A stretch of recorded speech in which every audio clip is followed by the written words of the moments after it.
मैं डॉक्टर कोमल, SM college, Hindi विभाग। आज हम लोग भारतीय नवजागरण के अग्रदूत के रूप में भारतेंदु हरिश्चंद्र के योगदान पर चर्चा करेंगे। आधुनिक विचार ईश्वर और आस्था की जगह मानव और तर्क को केंद्र में रखता है, इसलिए इसके प्रभाव में रचा गया साहित्य लौकिक जीवन से जुड़ा होता है। लेकिन उस समय का भारत गुलामी और मध्यकालीन सोच की जंजीरों में जकड़ा हुआ था। भारतेंदु पर भारतीय संस्कृति के अलावा आधुनिक और पश्चिमी विचारों का भी असर था, इसलिए वे साहित्य में बुद्धिवाद, मानवतावाद, समाज, न्याय एवं सहिष्णुता के गुण को लेकर आए। उन्होंने अपनी लेखनी से लोगों में अपनी संस्कृति और भाषा के प्रति प्रेम का अलख जगाने का प्रयास किया। 1850 के आसपास भारत में भ्रष्टाचार, प्रांतवाद, अलगाववाद, जातिवाद, छुआछूत जैसी समस्याएं अपने चरम पर थी। भारतेंदु हरिश्चंद्र को यह समस्याएं कचोटती थी, इसीलिए उन्होंने इन समस्याओं को अपने नाटकों, प्रहसनों एवं निबंधों का विषय बनाया। वे उन शुरुआती साहित्यकारों में थे जिन्होंने दुनिया की खूबियों और खामियों पर ना लिखकर समाज में होने वाली घटनाओं पर साहित्य एवं साहित्य माना जाता है। उनसे पहले हिंदी भाषा में दो तरह के पक्ष थे, एक राजा लक्ष्मण सिंह की संस्कृत निष्ठ हिंदी और दूसरी राजा शिव प्रसाद सितारे हिंद की फारसी निष्ठ शैली का।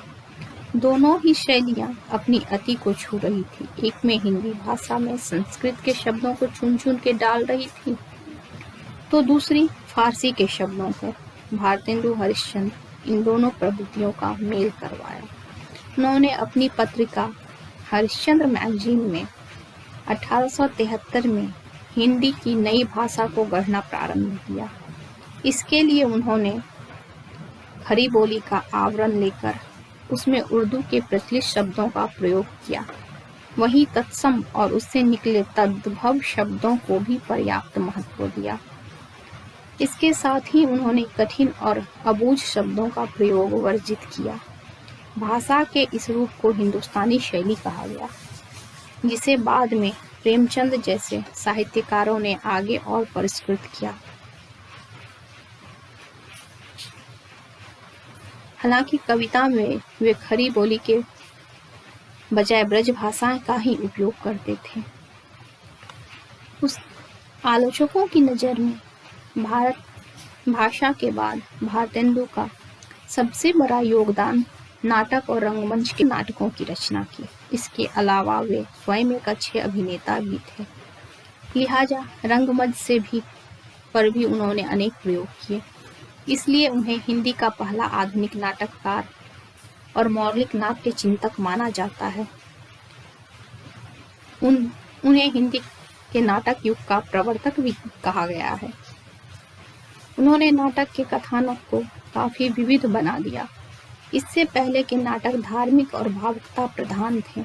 इसकी जगह उन्होंने पौराणिक, ऐतिहासिक, राजनीतिक और सामाजिक नाटक लिखे, जिसके माध्यम से उन्होंने तार्किक चिंतन विकसित करने की कोशिश की।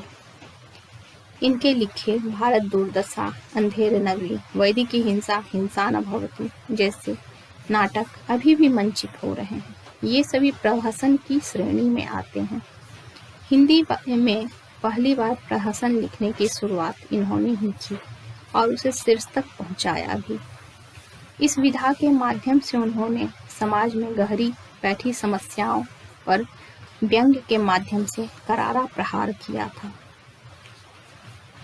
इनका रंगमंच के क्षेत्र में महत्वपूर्ण योगदान रहा। वेश, वाणी, अभिनय के स्वरूप एवं गीतों के स्वाभाविक प्रयोग पर इन्होंने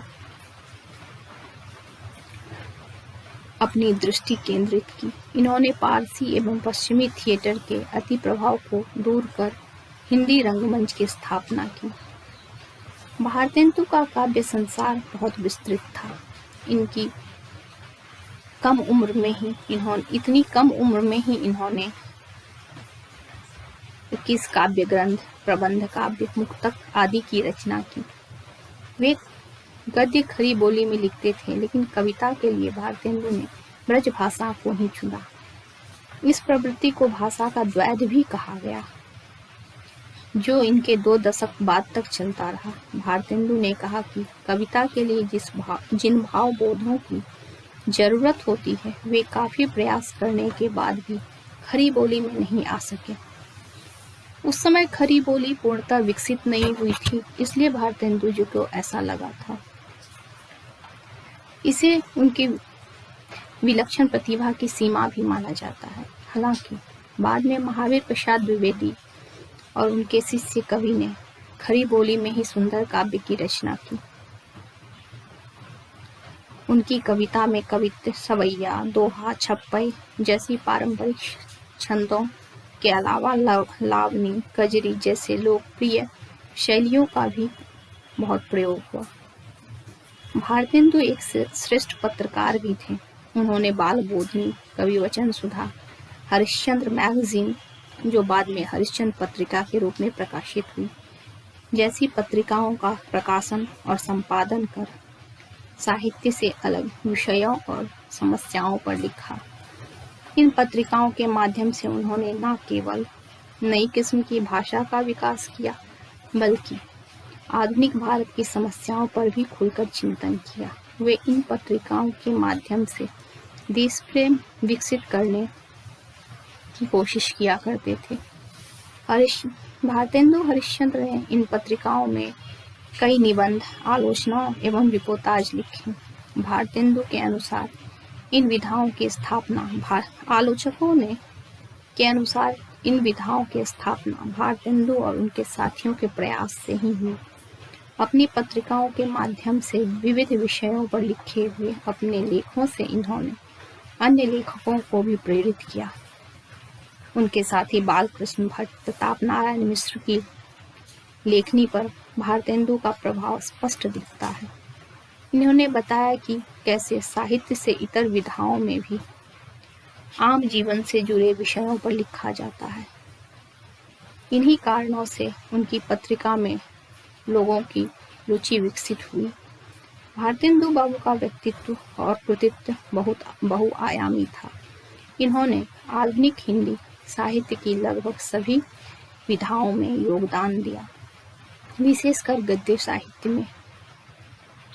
आधुनिक हिंदी साहित्य के सभी विधाओं के बीज इनकी रचनाओं में मिल जाते हैं।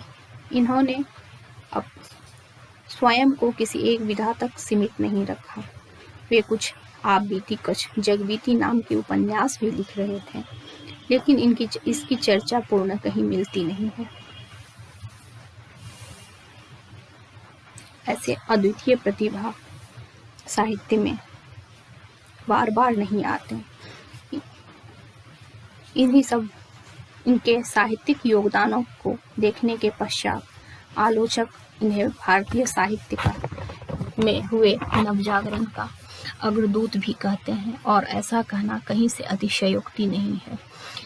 हिंदी साहित्य में नवजागरण का जब आरंभ हुआ तो वह भारतेंदु काल से ही हुआ और इसके अग्रदूत भारतेंदु बने।